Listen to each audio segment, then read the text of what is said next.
Salam, hər vaxtınız xeyir. Mən Toğrul Əlçov, karyera məsləhətçisi. Karyera məsləhətçisi kimdir? Karyera məsləhətçisi iş axtaranlara, iş axtarışında dəstək olan şəxsə deyilir. Yəni karyera məsləhətçisi sizin üçün işə düzəltmə agentliyi deyil və yaxud da fərqli bir yer deyil. O sizə dəstək olan bir şəxsdir. Çünki necə dəstək olur? Sizin üçün iş axtarmaq ümumiyyətlə sadə bir proses deyil. Yəni siz elə düşünməyin ki, iş axtarmaq ancaq iş elanlarına baxaq və müraciət etməkdən ibarətdir. Xeyr. Karyera məsləhətçisi iş axtarışı zamanı iş axtaranların bəziləri, işsiz şəxslərin bəziləri bir sıra səhvlər edir ki, və bunun nəticəsində həmin şəxslər iş tapa bilmir. Öz əlləri ilə etdikləri o xətalara görə, o səhvlərə görə, bilmədiklərinə, bəziləri bilib də laqeyd yanaşdıqlarına görə o səhvləri edirlər və nəticədə səsləri gedib çıxmır, yəni belə deyim də, şirkətə, iş olan yerlərdəki yerlərə. Bu bir ən sadə dildə mən sizə anlattım bunu. Çünki bugün mən sizə iş elanlarından bəhs etmək istəyirəm. Yeni iş elanlarından, yeni işlərdən bəhs etmək istəyirəm. Çünki yeni işlər var. Qısa olaraq bu qədər. İndi mən sizə qısa başlıq olaraq ilk öncə hansı işlər var, onlardan danışmaq istəyirəm qısa olaraq. Sonra detallı şəkildə də, əlbəttə ki, tam dərinləməsinə deyil də, detallı şəkildə mən sizə danışacağım hansılar var. Və onlardan da hansılarla müraciət etmək istəyərsinizsə də, profildə əlaqə vasitəsi var. Həmin əlaqə vasitəsindən mesaj yazıb dəstək ala bilərsiniz, özəl dəstəklər. Gəlin qısa olaraq bu videoda mən sizə Allah qoysa hansı işlərdən bəhs edəcəm, ondan danışım. Məsəl üçün mühasibçisə, mühasiblər üçün gözəl işlər var. Çağrı mərkəzi operatoru işləri var. SMM üzrə az şərtli variantı var. Mən sizə bu işlər elə demək deyil ha yoldaşlar. Elə olan işlər ancaq bunlardan ibarətdir. Xeyr, bunlar diqqət çəkən variantlarıdır. Digər işlərə nisbətən nələrinəsə görə fərqlənir deyə mən sizə təqdim edirəm. Başa düşürsünüzmü? Bunların arasında elə işlər var ki, məsəl üçün, normalda o işdə çox şey tələb olunur sizdən. Yəni, məsəl üçün, deyir ki, ali təhsilli olsun, filan şey olsun, filan şey olsun. Amma mən sizə onun elə variantını təqdim edirəm ki, orada ali təhsil yoxdur. Misal üçün deyirəm ha bunu sizə ki, yəni fərqi bilin. Yəni işlər elə ancaq bunlardan ibarət deyil. Deməli yoldaşlar, onlayn iş var, belə deyim, o da var. Amma yəni bir də onlayn işin təhsil üzrə müştəri yönləndirmə partnyoru işi də var. Rayonlarda iş var, Gəncədə dayə də var bu arada, hər zaman olmur. Bax, misal üçün Gəncədə dayə işi, rayonlarda dayə işi olmur. Məsəl üçün Gəncədə dayə işi var 600 manatdır. Rayonlar mühafizə işi var, özü mühafizənin bir sıra variantları var. Beyləqanda var, Cənub regionunda var. Sonra kənd təsərrüfatı işçisi var, Samuqda 1000 manatlıq. Bakı və rayonda təcrübə keçmə işi var. Sonra mühafizə var, bağban variantı. Mühafizə işi doludur, yəni. Daha doğrusu bağban işi çoxdur. Məsələn, bağban variantı var Ada Universitetində. Sonra bağ evində var, təmizlikçi qismində orada işləyə bilərsiniz. Sonra 1000 manatlıq başqa bir bağban işi var. Mada Nərmanovda var bağban işi və s. və s. Qablaşdırma işi var, orada məsəl üçün paketləyicinin 1000 manatlıq variantı da var. Baş aşpaz işi var 2400 manatlıq. Beynəlxalq yük daşıma və ölkə daxili sərnişin daşıma vakansiyası var yoldaşlar. Bu biraz fərqli bir şeydir. Siz əgər sürücülük sahəsində belə deyim də, bilik və bacarığınızı inkişaf elətdirmək istəyirsinizsə, bu özü dövlət tərəfindən olan bir layihədir, xəbəriniz olsun. Sonra sürücü işi var Sokar Grində. Sürücü işi var oteldə yoldaşlar. Marriott Bulvar otelində. Sonra yük avtomobili sürücüsü işi var. Ondan sonra forklift sürücüsü işi var. Çatdırılma xidməti əməkdaşı işi var. Sonra part-time iş də var yoldaşlar. Bundan əlavə, məsəl üçün təcrübə toplaya biləcəyiniz gənclər üçün də çoxlu işlər var. Məsəl üçün onlardan biri İctimai Televiziya və Radio Yayımları şirkətində var. İnzibati təcrübəçi işidir. Mən qərara gəldim ki, yoldaşlar, bunların hamısını mən sizə danışsam, videonun vaxtı uzanacaq. Fikir versəz hələ nə qədər danışmışam? Bir dəqiqə baxaq vaxta. Bu artıq 4 dəqiqə olubdu da. Mən indi bunların hər biri haqqında daha detallı danışsam, bu vaxt vaxt alacaq da yoldaşlar. Həm siz qulaq asa bilməyəcəksiniz. Və gərək telefon qoyasınız qırağa, başqa bir işlə məşğul olasınız. Qulağınıza radio kimi qulaq asasınız. O şərhlərdə yazarsınız, hansı sərf edirsinizsə. Yazarsınız, ona əsasən bir yəqin ki, nəzərə alaram da sizin səsiniz. Əgər çoxunuz deyirsiniz ki, bu cür eləyin, mən də sizin səsinizə önəm verib, əhəmiyyət verib səsinizi, hörmət edib səsinizə, o cür formada davam edərəm. Mən amma qərara gəldim ki, məhz bu videoda, bugünkü videoda ancaq başlıq olaraq qısa-qısa danışım sizə. Çünki mən videonun qabağında dedim ki, bunları qısa-qısa danışacağam, sonra içinə daxil olub daha detallı bir hərəsi haqqında məlumat verəcəm. Amma baxıram ki, o qədər çox şey danışmalıyam ki, əlavə bilgilər də verirəm sizə. Yəni ona görə artıq videonun vaxtı uzana gedir. Yəni bəlkə də yarım saat çəkə bilərəm.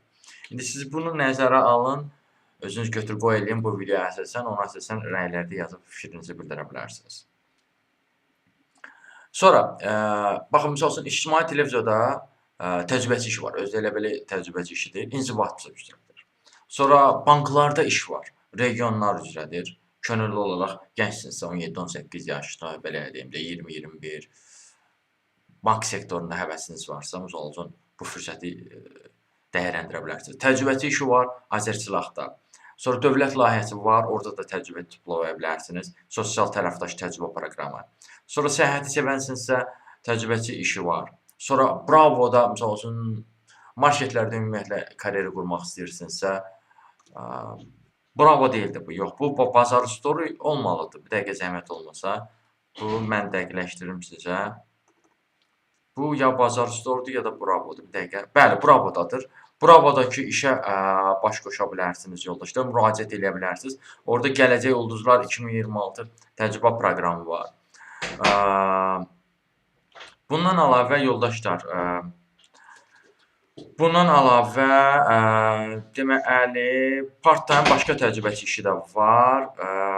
İnsan resursları üzrə də təcrübəçi işi var. Bayraktarda da təcrübəçi işi var, yoldaşlar. Bax, orada da təcrübə toplaya bilərsiniz. Bir dəqiqə, yoldaşlar. Sonra Dövlət Vergi Xidmətində təcrübə proqramı var. Yay təcrübə proqramıdır. İndidən artıq müraciət edə bilərsiniz. Sonra IT biznes analitika üzrə təcrübə proqramı var. Mühasib üzrə təcrübəçi işi var. Sonra zəmanət şöbəsində təcrübəçi işi var. Özdə bu təcrübə işlərinin əksəriyyəti adətən pullu olur. Yəni sizə pul ödəyirlər. Çünki əvvəllər misal üçün ölkəmizdə təcrübə proqramları ilə idi ki, pul vermirdilər sizə. Pulsuz olaraq təcrübə toplatdırırdılar sizə. Amma indi çünki bu qanunla da belə deyim, qadağandır. Ona görə artıq bir çox yer ödəniş də ödəyir sizə, yəni belə deyim də, əmək haqqı da verir. Sonra yoldaşlar, dayə işlər var. 1300 manatlıq, 800 manatlıq. Onlardan bəziləri, misal olsun, bayaqlarda bildirdim. Dayədə olan variantı var, daha doğrusu Gəncədə olan variantı var. Bəziləri, misal üçün, fərqli yerdədir dayənin. Bakı civarında olsa, yəni fərqlidir. Misal üçün, gəlin birindən bəhs edeyim sizə. Misal üçün, gəlin elə bu 1300 manatlıqdan bəhs etmək istəyirəm sizə. Bu deyir ki, misal üçün, mən uşaqla hara getsəm, siz də mənlə getməlisiniz. Hansı ölkəyə getsəm. Başa düşürsünüzmü? Elə bir dayə işləri də var. Və rus dilini bilməyi tələb edir sizdən. Qabaqcadan da bildirir ki, misal üçün, bir müddət sonra, 2-3 ay sonra mənimlə İstanbula getməlisiniz siz.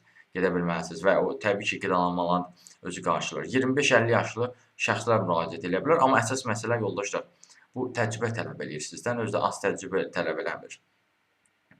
Hətta deyir, balaca itim də var və bu tipli elanların bəziləri adətən qeyri-ciddi olur, amma burada hiss olunur ki, qeyri-ciddilik yoxdur.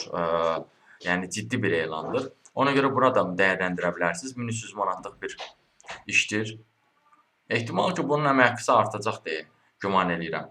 Sonra yoldaşlar, başqa işlərdən də bəhs etmək istəyirəm mən sizə. Məsələn, mühafizəçi qadın işi var, yoldaşlar. Bir neçə variantı var. Mühafizəçi xanım, ondan sonra kamera nəzarətçisi var. Bunun kamera nəzarətçisinin bəy variantı da var. Sonra xəstə baxıcı işi var, 700 manatlıq.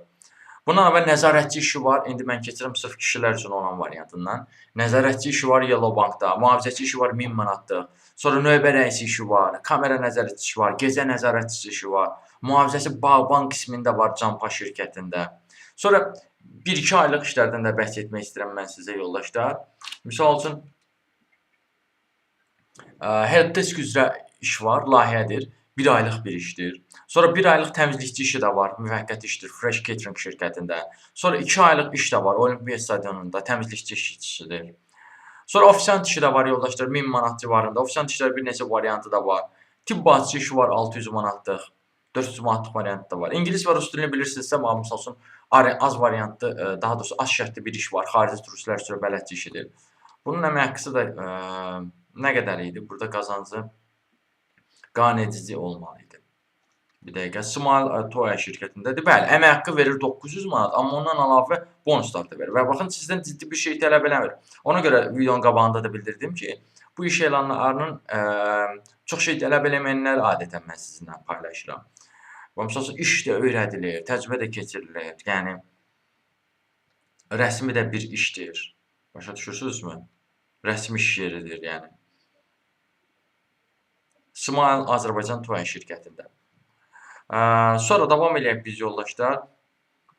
Sonra harda qalmışdıq? Deməli. Bu arada o tipli işlər adətən yəni ingilis və xarici dillərdən başqa birini, rus dilini bilirsinizsə, o tipli işlər çox olur. Gəlin ondan birini misal verim. Misal üçün ingilis dilini bilirsinizsə, axşam və yaxud da gecə növbəsi üzrə ofis dəstəkçisi var, call center operatoru var Bakı Calls şirkətində. Sonra gecə növbəsində elə mən sırf başqa işlər də var. Sırf gecə növbəsində iş axtarıcısı, gecə nəzarətçisi işi var. Sonra bayaq dediyim ingilis dili axşam variantı olan, gecə variantı olan iş var. Sonra ev işləri üzrə işçi var yoldaşlar. Aranızda kimsə əgər evdə işləməksə, qeyd edim ki, özdə bunlar yayda da 3 aylıq bağ evində qalırlar. Yəni belə bir işdir. Belə bir işə marağınız varsa, belə bir imkan var, fürsət var, dəyərləndirib müraciət edə bilərsiniz. Sonra çörəkçi işi var 900 manatlıq, usta köməkçisi var 700 manatlıq, kababçı işi var 1400 manatlıq, elektrik ustası işi var 1200 manatlıq, fırıncı işi var 1300 manatlıq, depoçu işi var 1000 manatlıq. Sonra məşhur yerdə Azərkartda çağrı mərkəzi operatoru işi var, idarəçi işi var 800 manatlıq. Qısa olaraq bunlar idi. Mən sizə ən yeni iş elanlarını tanış elədim sizə qısa olaraq. Bu iş elanları haqqında və digər bu tipli işlər haqqında daha ətraflı məlumat əldə etmək istəyirsinizsə, ümumiyyətlə iş axtarışınızda dəstək istəyirsinizsə, İş tapmaqda çətinlik çəkirsinizsə, onunla bağlı bizə yaza bilərsiniz. Əlaqə vasitəsi profildə qeyd olunubdur. Siz bu videonu harda görürsünüzsə, diqqət eləsəz görə bilərsiniz. Məsələn, bu videonu əgər siz TikTokda görürsünüzsə, Toğrul Əzov sözünə toxunun. Toğrul Əzov sözünə toxunaraq kanala daxil ola bilərsiniz. TikTok kanalımıza daxil ola bilərsiniz. Kanala daxil olduqdan sonra diqqət eləsəz, profildə əlaqə vasitəsi var. İndi onu ola bilər aranızda bəziləriniz görə bilməyə bilərsiniz. Yəni bu da sizin belə deyim də, texnikadan istifadə bacarığınızdan asılıdır. Görə bilməsənsə, TikTokda mesaj yazmaq yeri var. Orada yazıb soruşa bilərsiniz. Bu belə. Yox, əgər bu videonu YouTube'da görürsünüzsə, o zaman da videonun altında rəy bölümündə yazılır əlaqə vasitəsi. İş tapmaqda çətinlik çəkirsinizsə, uzun müddətli iş axtarıb tapa bilmirsinizsə, özəl dəstəklər üçün yoldaşlar və yaxud da hansı işlər var, o işlərlə tanış olmaq istəyirsinizsə, onunla bağlı inkişafınıza dəstək istəyirsinizsə, İş tapmanızı dəstək istəyirsinizsə, onunla bağlı əlaqə vasitəsinə yaza bilərsiniz. Bu qədər yoldaşlar, sağ olun, salamat qalın, işsiz qalmayın.